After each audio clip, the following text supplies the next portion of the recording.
vamos chamar o Tarcísio da Mocidade para ler o texto de abertura.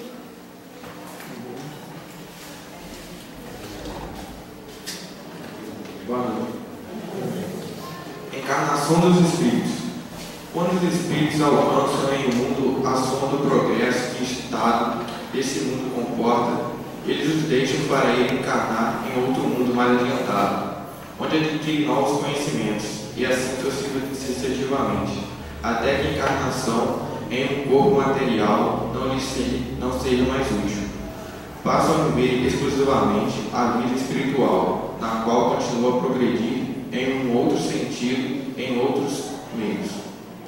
Quando chegam ao ponto culminante do progresso, gozam da surpresa e felicidade, admitidos nos conselhos do Onipotente, conhecem seus pensamentos e se tornam seus mensageiros, seus ministros diretos no governo dos mundos, tendo sobre suas ordens os espíritos em diferentes graus de adiantamento. Assim, todos os espíritos encarnados ou desencarnados, em qualquer grau da hierarquia a que pertençam, dos mesmos ao mais elevado, têm as suas atribuições do grande mecanismo do universo. São úteis ao conjunto, ao mesmo tempo que a si próprios.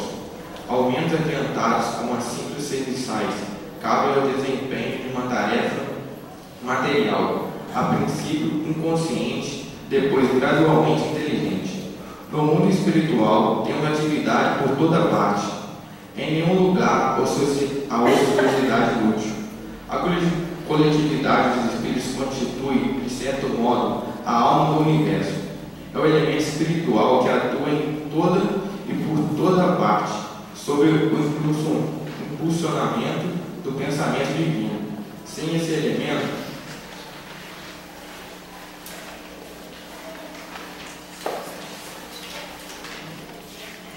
só a matéria inerte, sem finalidade, sem inteligência, tendo como único motor as forças materiais que deixam uma intensidade de problemas insolúveis. Pela ação do elemento espiritual individualizado, tudo tem uma finalidade, uma razão de ser, tudo se explica. Eis porque, sem espiritualidade, o homem vai de encontro a dificuldades insuperáveis. Allan Kardec, do livro da Gênesis, Celso. Então vamos fazer a nossa prece inicial.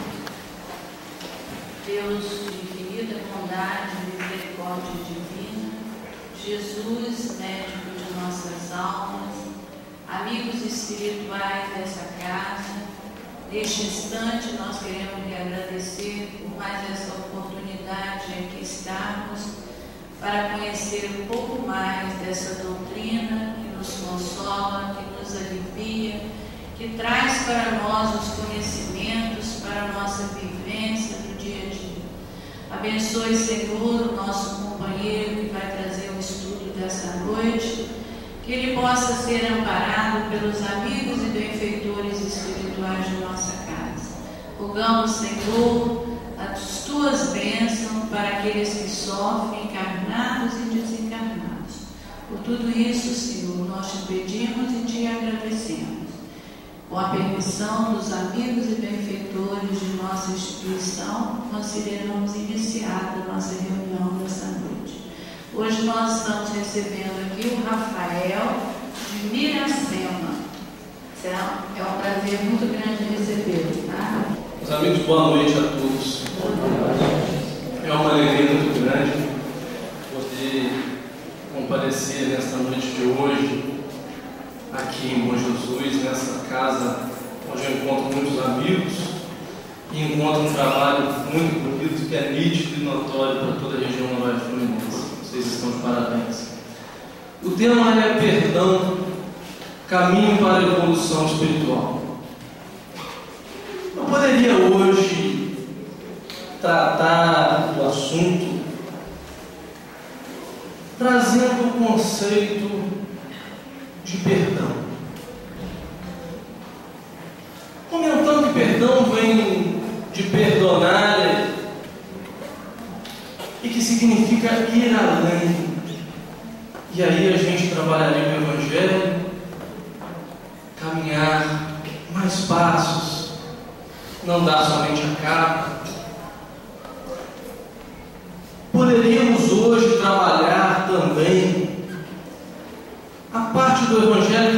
reconcilia-te com o seu adversário. E aí a gente entraria também no assunto chamado obsessão. Mas todos esses assuntos todas essas passagens são abordadas constantemente no nosso meio espírita. Mas é possível a gente trabalhar assuntos antigos, mas tentando dar uma nova visão, um novo enfoque. Por isso hoje vamos ao Evangelho de Mateus, capítulo 3, versículos 1 e 2, onde encontramos grafada a seguinte passagem: E naqueles dias João Batista apareceu pregando no deserto da Judéia e dizendo assim: arrependei-vos, porque é chegado o reino dos céus.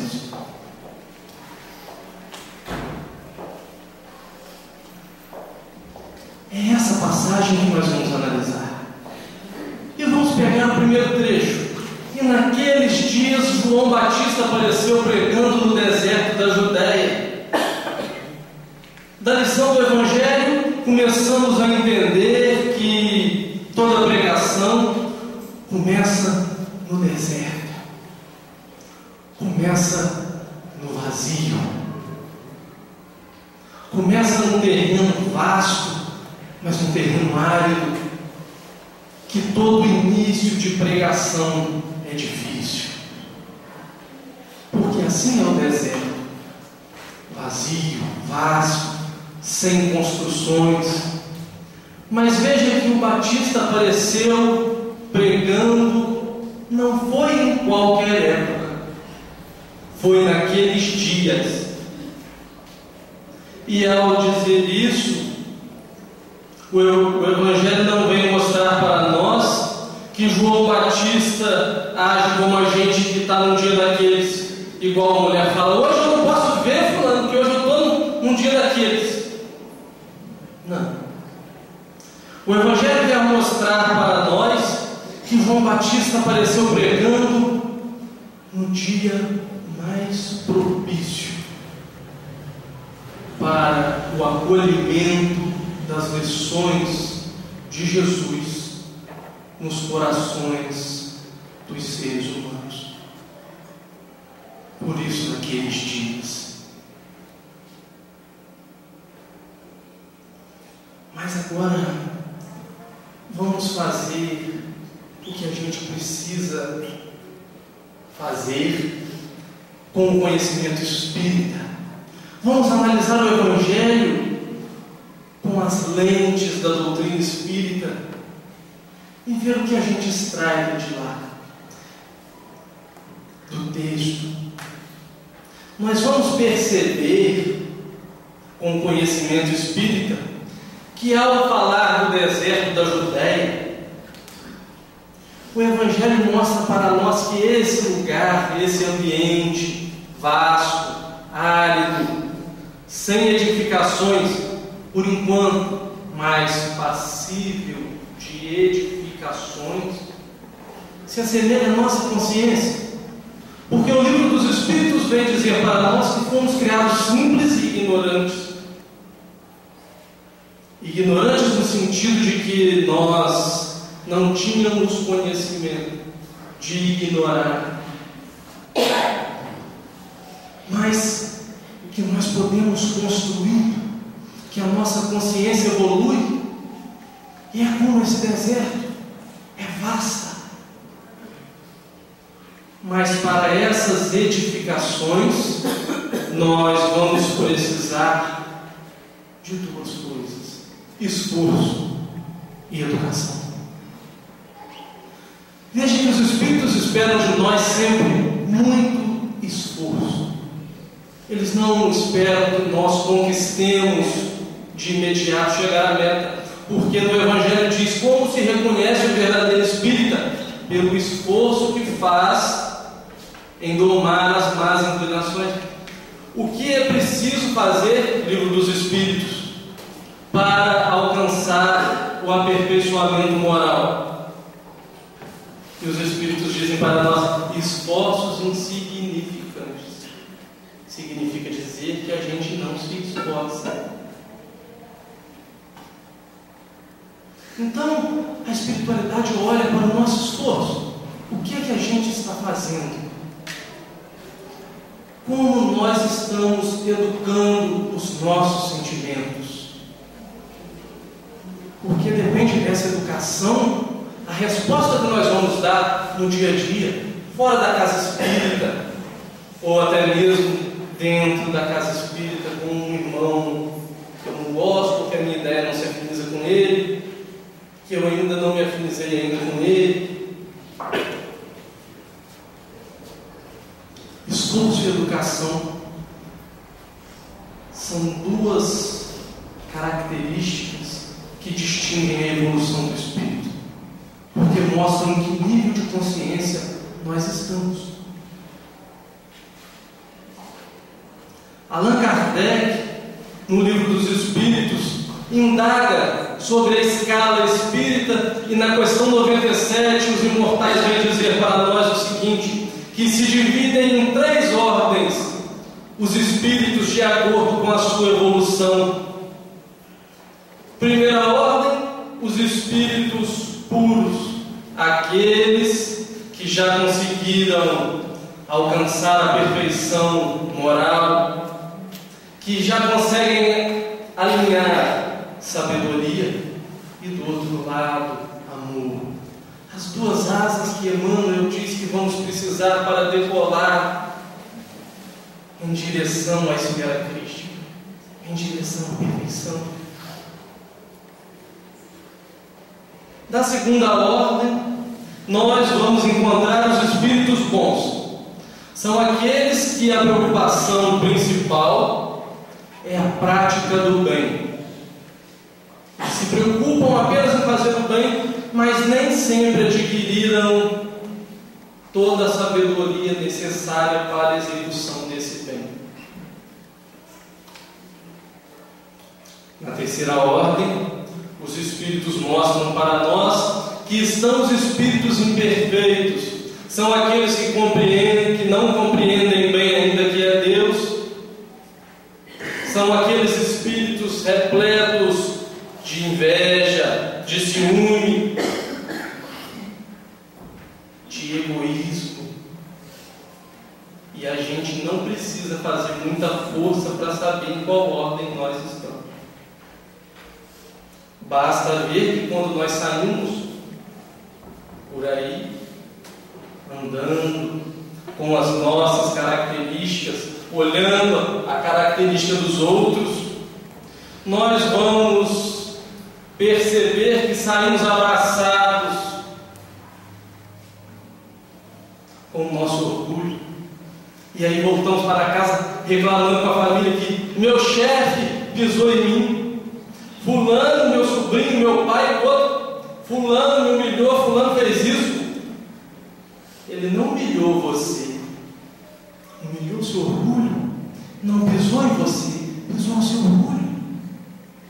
Só que como o orgulho está muito perto da gente, como a gente caminha abraçado com esse orgulho, quando pisa nele, acerta a gente. E aí a gente sai falando, fulano pisou, fulano humilhou, fulano fez isso, fez aquilo. É o nosso orgulho. Nós saímos conversando aí com as pessoas, cheios de inveja, cheios, invejando o que o outro tem, e aí a pessoa começa a falar assim: você viu fulano? Você viu a casa que ele está construindo?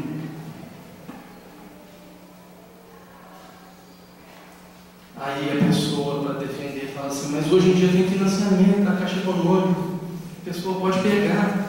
Mas será que o contra-cheque dele dá?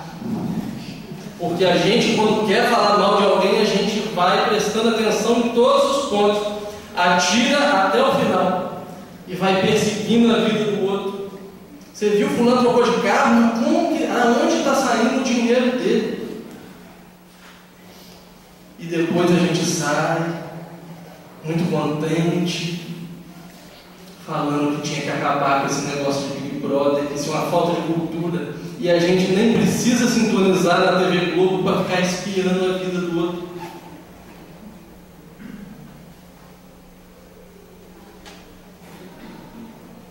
Big Brother faz sucesso porque nós somos assim, nós gostamos de prestar muita atenção na vida do outro, no que é alheio.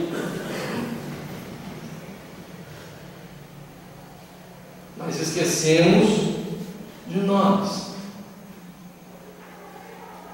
de dar conta da nossa vida. Porque é fácil falar, você viu a roupa que fulano foi ao centro espírita, o decote dela, aí fala com um, fala com o outro, mas não fala com uma pessoa. E aí a pessoa nunca muda. Porque a gente faz o ser. Nós saímos por aí querendo ditar regras de comportamento para os outros, mas quando alguém vem falar conosco, nós falamos logo, para mim não, isso não. Aí a pessoa fica com raiva, o outro é antipático, fulano não presta, olha o que fulano falou comigo, fulano está tomando conta da minha vida. Mas nós gostamos de ditar regra para o outro.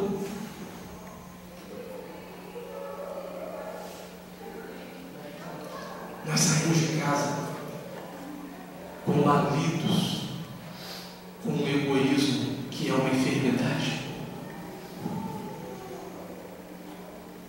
Cheios de egoísmo, vamos passeando, andando por aqui, andando por ali, lamentando a nossa dor, e aí, por causa das nossas dificuldades, por causa daquilo que nós sentimos, nosso sofrimento, que não sabemos lidar com ele ainda, nós acabamos plantando mal no caminho do nosso irmão. De várias formas, seja num comentário leviano, seja para conseguir um cargo, seja falando coisa que nós não conhecemos, porque no meio espírita, diz a Dalva Souza Lúcia, que nós não temos mais a crueldade, mas nós temos muito pseudo-sábios. São aquelas pessoas que gostam de receitar remédio, falando, estou com dor de cabeça, eu tomei isso, eu tomei aquilo, e vamos passando para frente, sem saber se o outro pode, sem saber se o outro não pode, e acabamos plantando mal, fazendo mal. Mas é esse o clima de um mundo de provas e expiações. É por isso que os espíritos dizem que este mundo, a Terra, é um planeta de provas e expiações, que nós encontramos esses tipos de espíritos. Trombamos muito mais com os espíritos imperfeitos que com os espíritos bons.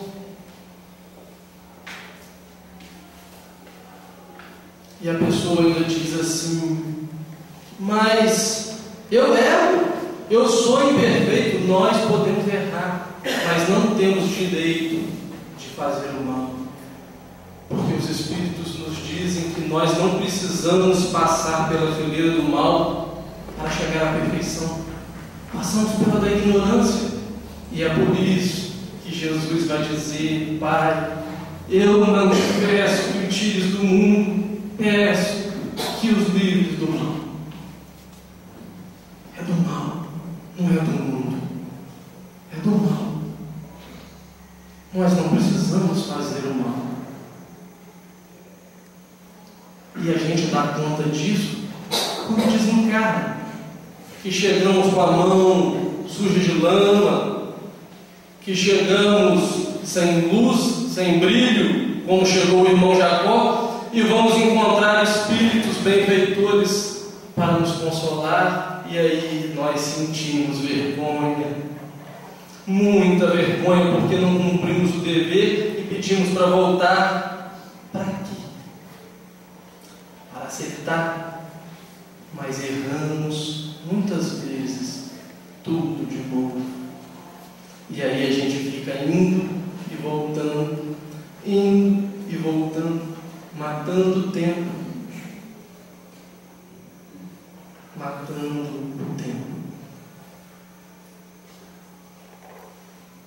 Mas chega um momento que a gente entra na casa espírita. Chega esse momento que a gente começa a entender melhor o Evangelho de Jesus.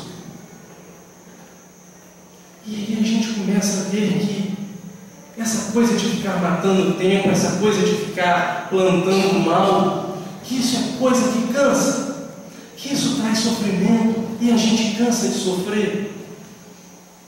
E é por estarmos cansados de sofrer que a gente resolve buscar no Evangelho uma palavra de consolo e, acima de tudo, nós queremos buscar no Evangelho de Jesus uma solução para os nossos problemas, uma solução para as nossas dificuldades. E seja qual for o problema que você passa, o Evangelho tem uma resposta. Seja qual for a situação em que você esteja hoje, ou há anos, o Evangelho tem uma virtude que precisa ser trabalhada por nós, para a nossa evolução, para que nós deixemos de sofrer. Quando estamos diante do mal, o Evangelho manda que a gente pratique o perdão. O problema é que a gente enxerga o perdão como uma virtude transcendental. Perdão é o Chico Xavier. Perdão é para o Gandhi, é para a Madre Teresa.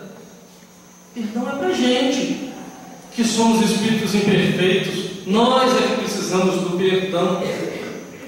Gandhi certa vez disse a uma pessoa que não tinha nada a perdoar, porque nunca se sentiu ofendido. Os espíritos evoluídos não se ocupam com as coisas indignas de si, diz Emmanuel. Quem fica todo dia pensando no outro, pensando que o outro fez, pensando que isso, que fez isso, fez aquilo, somos nós, espíritos imperfeitos, que qualquer coisa nos deixa a gente balançado. E nós dividimos o perdão em dois tópicos. O auto-perdão, que é quando a gente agride a outra e aí ficamos curtindo remorso. E o perdão ao nosso próximo, hétero-perdão ou auto-perdão, que é quando alguém nos ofende e a gente resolve curtir rancor. Mas vamos falar do auto-perdão primeiro. Nesse primeiro momento vamos ver que o auto-perdão, que é essa coisa de perdoar, é um processo. É um processo que começa como? Que começa com o arrependimento, passa pela responsabilidade dos atos, passa pela expiação e termina com o nosso espírito reescrevendo a história numa outra encarnação ou nessa mesma. Por isso o caminho do perdão. Porque falar que a gente precisa perdoar, nós já sabemos. Mas como a gente vai percorrer esse caminho? E o primeiro caminho é o arrependimento. O primeiro caminho para o auto-perdão. Os Espíritos dizem para nós que o arrependimento é aquilo que nos lança para a frente, ao passo que o sentimento de culpa é aquilo que nos paralisa. Então nós vamos ver que aquelas pessoas que estão muito tristes, que eu errei com fulano, errei com ciclano, que era minha melhor amiga, meu melhor amigo, que eu fiz mal a uma pessoa, e aí não sai de casa, não vai ao centro espírita, não vai, não arrependeu. Sentimento de culpa, não arrependeu, não para a doutrina espírita, sentimento São pessoas que ficam muitas vezes amarguradas. E aí a vida perde cor, a vida vai perder valor. E a pessoa não quer fazer nada. Vamos à festa, fulano? Não quero sair de casa, não. Vamos fulano lá no centro espírita, no atendimento fraterno? Não, fala para vir aqui, me dá um passe, estou precisando de um passe, está precisando levantar da cama, está precisando caminhar, fazer um exercício físico. Assim como esse que vos fala. Mas o fato é que as pessoas ficam paralisadas e o tempo vai passando, vai tornando um mau humor muito grande. E aí começa a acontecer agressões. Pessoas que são frustradas porque entendem que não educaram bem seus filhos, ficam presas dentro de si. Quando alguém vai falar alguma coisa, agride. Pessoas que vivem mal, maridos que agridem esposas, mulheres que têm sentimento de culpa por causa do aborto e que não conseguem se mover. Todo lugar que vai pensa naquilo que praticou no passado. Às vezes a pessoa é trabalhadora da casa espírita, já faz tanta atividade, mas tem lá preso, está presa ao passado. Sentimento de culpa vibrando.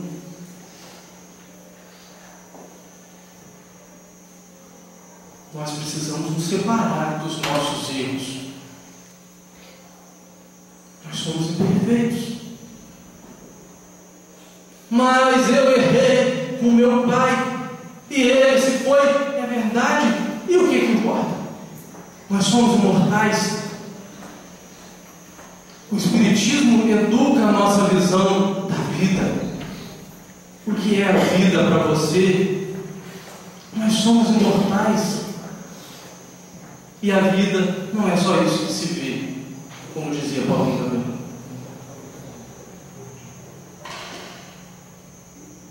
Nós vamos encontrar outras pessoas que não saem de onde estão mais por comodidade. Elas querem ser vítimas do mundo e querem sempre alguém lá passando a mãozinha na cabeça, fazendo todas as vontades. É a autopiedade. Eu estou arrependido. Não está. O gigante deitado, certa vez, um grande divulgador da doutrina espírita, deitado porque não se mexia, mas pregava o Evangelho assim mesmo, recebeu a visita do Chico. E o Chico Xavier percebeu nele um problema no baixo ventre, por ali. Chico Xavier tocou. E como a mediunidade de Chico Xavier ultrapassada 100%, foi realizada ali um fenômeno físico, uma operação espiritual com a imposição das mãos do Chico Xavier. Quando tudo terminado, Chico conversava com o gigante deitado e disse a ele assim: você sabe o que é isso? Isso é o coitadinho. Nós, com essa coisa de querermos ser coitados, acabamos adquirindo enfermidades que nós buscamos para o nosso próprio corpo. Não foi preciso ninguém colocar enfermidade na gente. Fomos nós, e não foi na encarnação passada, é nessa, foi nessa.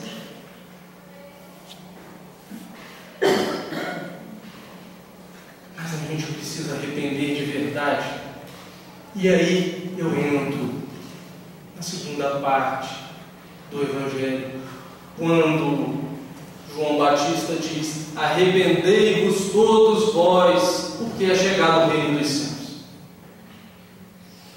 Se João Batista diz que é para arrepender, é porque quem precisa se arrepender não está fazendo aquilo que deve. Quem precisa se arrepender é porque está na direção errada. E no Antigo Testamento o profeta Isaías já ia dizer: endireitai a sua vereda. Vamos mudar de caminho. Para onde nós estamos caminhando? Não está dando certo? Vamos mudar de caminho. Mas para a gente arrepender de verdade, é preciso que primeiro a gente mergulhe, a gente faça um movimento da alma, uma excursão para dentro de nós. Quem sou eu? Sou um espírito imperfeito. E por que eu quero acertar sempre? Por que eu tenho que acertar toda vez? Neste mundo de provas e expiações, estamos diante de espíritos que erram. E a pergunta é: o que é que você prefere? Ser perfeito ou estar vivo? Porque se você é perfeito, alguma coisa está errada na lei divina.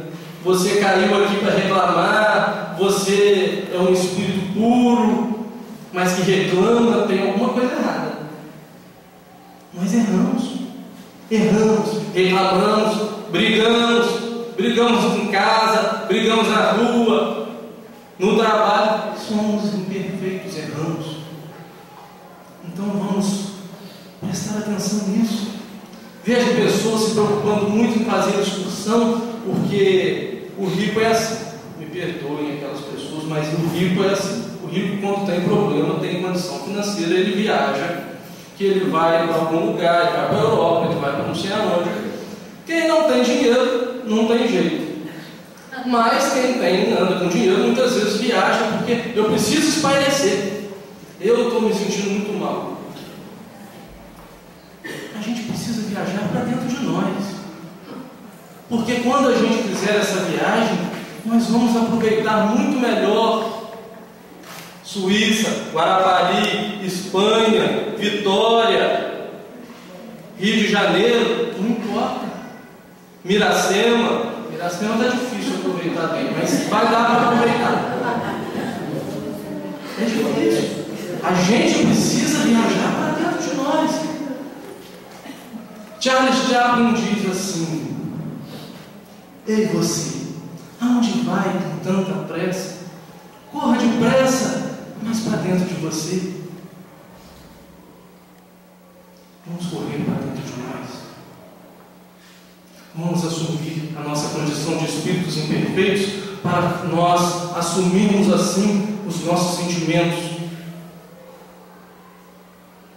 Depois que a gente assumir que erramos, nós vamos começar a desabafar, a colocar para fora. E aí eu preciso fazer o seguinte: chamar um amigo, ir ao atendimento fraterno da casa espírita, conversar com a minha família, conversar com quem quer que seja, para desabafar, para liberar aqueles problemas. Mas, como nós somos imperfeitos, nós vamos encontrar na terra aquelas pessoas que desconfiam até da própria sombra. Então, eu não vou contar nada disso no atendimento fraterno, que foram casos graves, e eu tenho vergonha, eu não confio em ninguém. Então chore. Chorar faz bem. Pedro chorou depois de ter negado Cristo 3 vezes. Chore.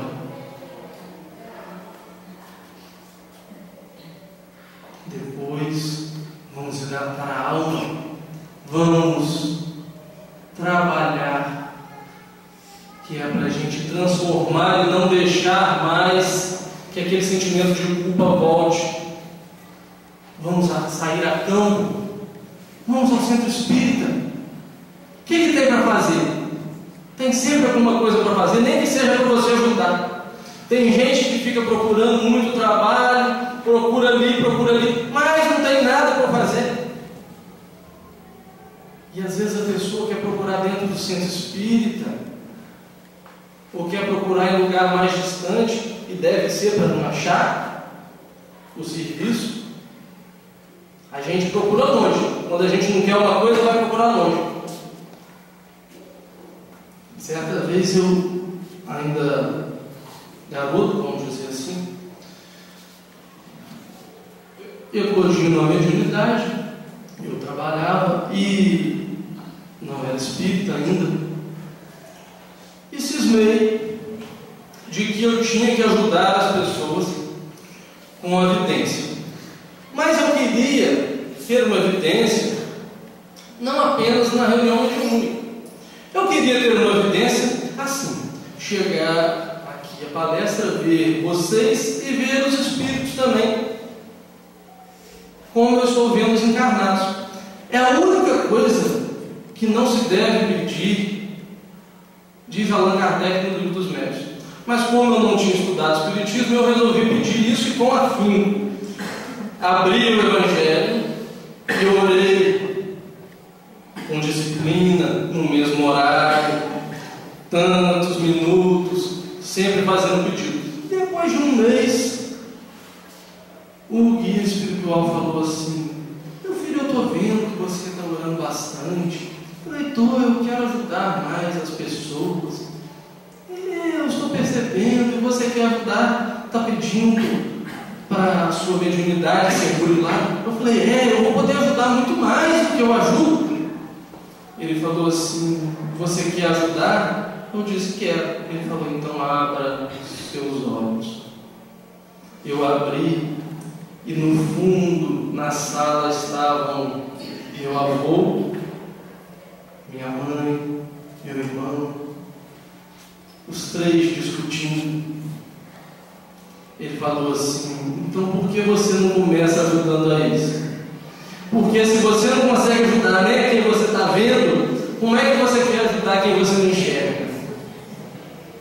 E a gente às vezes fica procurando trabalho longe, e o trabalho está dentro de casa. Então vamos trabalhar para não voltar a ter aquele mesmo sentimento. Depois que nós assumirmos o controle, vamos ganhar lucidez. E aí sim, nós vamos lá assumir a responsabilidade dos nossos erros. Porque arrepender não significa dizer que você vai errar, arrependeu, aí erra na semana seguinte de novo. Não é virar colecionador de arrependimento, é assumir a responsabilidade com lucidez dos nossos erros. Nós não precisamos desencarnar para ter que corrigir, para ter que expiar. Vamos assumir aqui, hoje, a responsabilidade dos nossos atos. Há muitos pais que não deixam seus filhos assumirem a responsabilidade dos atos que praticam. Vão ser eternas crianças. É preciso amadurecer espiritualmente, sim, e também para a vida, que o amadurecimento espiritual é esse que permite-nos caminhar com lucidez, com responsabilidade. E aí depois nós vamos começar a tentar programar, se não der para corrigir tudo agora, vamos corrigir na outra vida. Na outra vida não, na outra encarnação, que vida é uma só. Mas se não der para a gente corrigir nessa, se não der, porque a gente não reencarnou para matar o tempo de novo. A gente reencarnou justamente para corrigir o que dá para corrigir. A espiritualidade não espera de nós, como disse lá atrás, espera esforços insignificantes. Não esperam. Os espíritos não esperam de nós grandes trabalhos. Não. Esperam de nós pequenos trabalhos dentro de nós, a fim de que nós modifiquemos. Não voltemos a ser como éramos no passado. de modo que eu tenho que ser amanhã melhor do que eu fui hoje. Muito melhor do que eu fui hoje.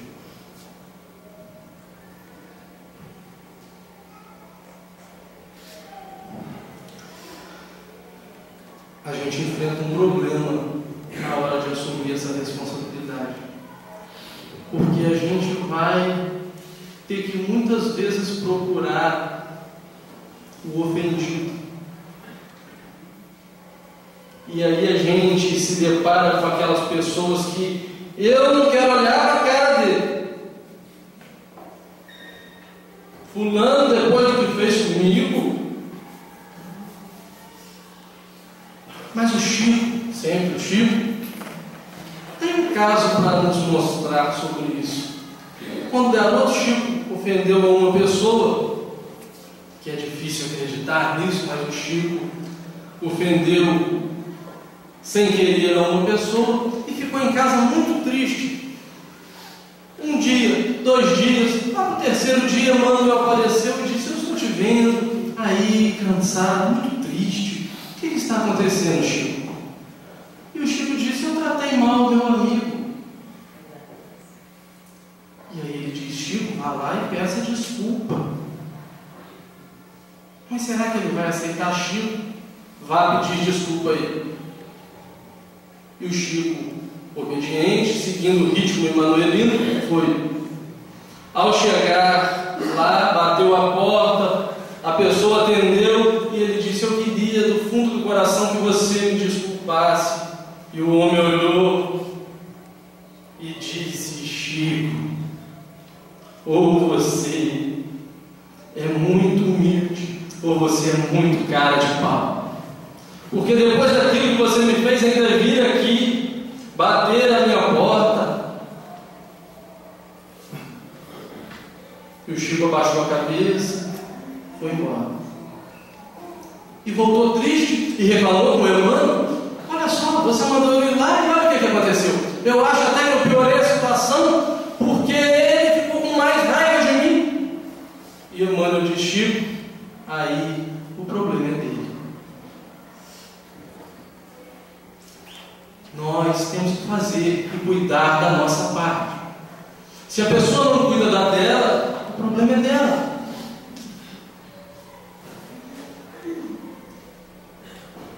E ao percebermos isso, nós vamos ver que trabalhar o hétero ou o perdão ao próximo, é uma obrigação nossa. Porque senão o problema é nosso. O problema é de quem não perdoa. Nós olhamos as pessoas e queremos que elas acertem sempre.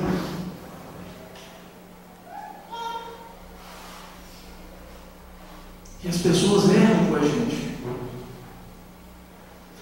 A gente percebendo o que é preciso fazer para que alguém possa trabalhar o auto-perdão, para que alguém se arrependa. E a gente ainda ter coragem de guardar o rancor, de guardar a mágoa, de ficar remoendo. E tem gente que ainda diz: eu vou dar desprezo, mas nunca esteve tão preso. Não tira a pessoa da cabeça, não desprendeu nada. Estão presos. Por que nós exigimos dos outros? Humberto de Campos, ao desencarnar, ele teve contato com algumas passagens que não ficaram consignadas no Evangelho. E essas passagens ele trouxe para nós através de contos, de modo que são passagens que merecem de nossa parte estudo aprofundado. Num dos seus contos, o espírito Humberto de Campos diz que na casa de Simão Pedro, após a crucificação de Jesus, continuavam os trabalhos de assistência social, que havia em Jerusalém, que havia naquela região. Uma fila de pessoas estava à porta da casa de Pedro, quando de repente uma mulher se destaca na multidão aos gritos. Pedro foi vê-la e percebeu que ela trazia as marcas, trazia o estigma de mulheres que se deram aos prazeres da vida, de mulheres que se deram ao adultério e outras coisas mais. Se é que alguém escapava naquela época. Mas o fato é que, ao olhar aquela mulher, Pedro olha a multidão e a multidão toda olhava para Pedro com aquele olhar que a sociedade normalmente faz. Como é que é? Você vai permitir que essa mulher entre aqui? Eu pensava que isso aqui era um lugar de respeito. Ela vai entrar. E aí, Pedro, não sabendo o que fazer, lembrou-se de Jesus e resolveu orar. Foi para a solidão do seu quarto e começou a orar. Orando, Pedro percebeu que a imagem de Jesus aparecia diante de seus olhos. E Pedro diz: Mestre, a mulher está lá fora e eu não sei o que faço. E Jesus responde: Pedro, acolhe, Pedro. Mas Pedro, tendo a responsabilidade de quem dirige um trabalho, resolve perguntar mais. Eu vou acolher, mas para fazer o quê?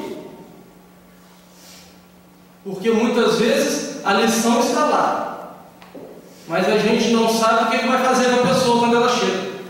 Eu sei como que eu vou fazer o atendimento fraterno, mas na hora que a pessoa conta o problema, às vezes a pessoa não sabe o que eu vou falar o que com ela. Pedro estava assim. E aí,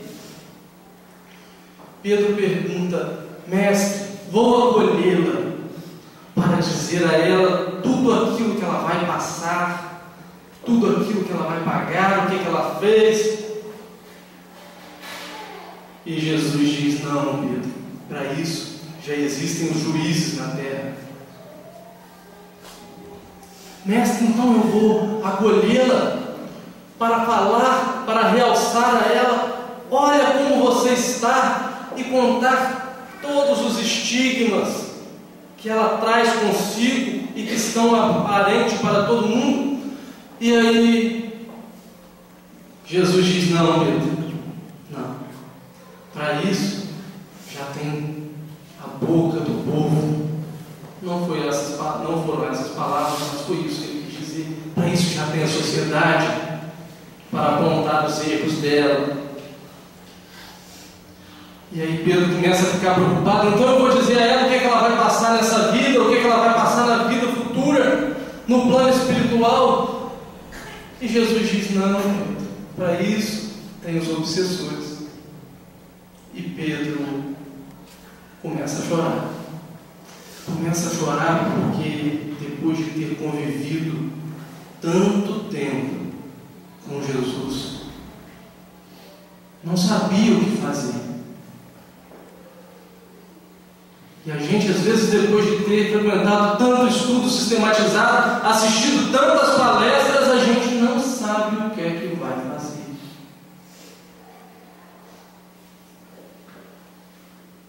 Pedro chorou e Jesus diz: Pedro, a nossa boa nova é da salvação, é da consolação. Trazei a irmã para a vida, devolve a ela a vida que ela tem. Pedro saiu, passou pela multidão, foi até a mulher e, ao olhar, disse: minha irmã, pode entrar, minha irmã. E a mulher olhou, semi-louca, e disse: mas quem é você? E Pedro diz: eu sou seu irmão.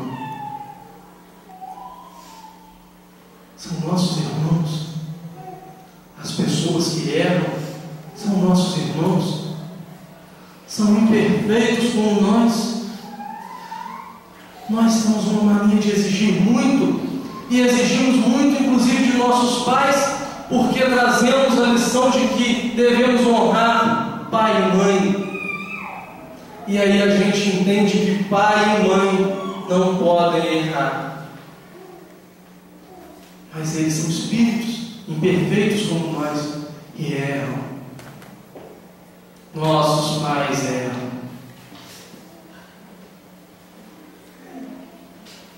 Nós precisamos aprender a compreender as pessoas. Mas não tem problema nós temos alguém que não gosta da gente. Não tem problema. O Chico dizia: somente os inúteis não têm adversários. O problema não é a pessoa que não gosta da gente. O problema é o que a gente faz com ela. Como que a gente cuida dela no nosso coração? Eu não preciso ir lá abraçar, mas eu não preciso vibrar negativamente por ninguém. Por ninguém. Não precisamos.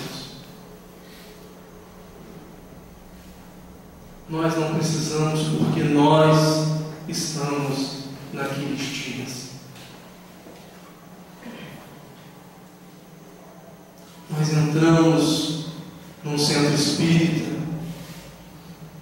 aprendemos a palavra da consolação, aprendemos a lei de causa e efeito, a doutrina da reencarnação, a doutrina dos espíritos, para praticar lá fora, para praticar na hora que nós temos dificuldades.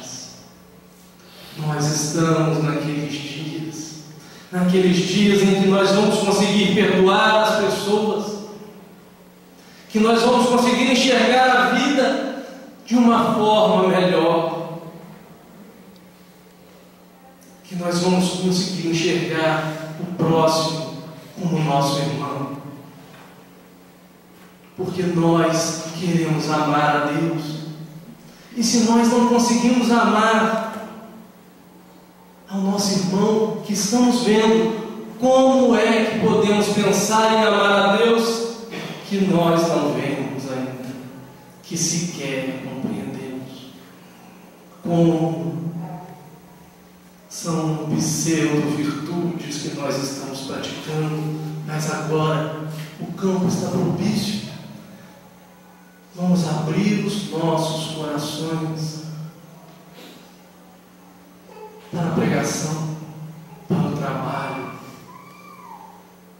para as vibrações de amor que emanam da casa espírita, dos mentores espirituais, do trabalho útil. Vamos. Nosso momento é agora. Nós estamos no nosso horário nobre, como diz o André Figueiredo. É essa encarnação a mais importante. É este o momento. É este o momento de mudar.